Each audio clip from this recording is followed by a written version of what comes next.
जसं आपण आता बघतोय की तापमानात घट झालेली आहे, कारण की वादळी वारा आणि अवकाळी पावसामुळे जे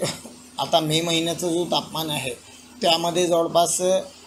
3 ते 4% घट आलेली आहे आणि आज रोजी जो तापमान आहे तो 38 ते 39% एवढ्यात आलेला आहे। यामध्ये हवामान खात्याने ज्या प्रकारे इशारा दिलेला आहे तर पुढील काळात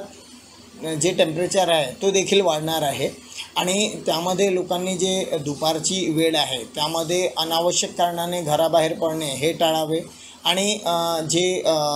उष्माघात आहे यापासून त्यांनी सुरक्षासाठी जे शासनाने वेळोवेळी जे प्रसिद्धीपत्रक दिलेले आहे त्याचे पूर्णपणे काटेकोरपणे त्यांनी पालन करावे आणि उष्माघातापासून त्यांनी दूर राहावे।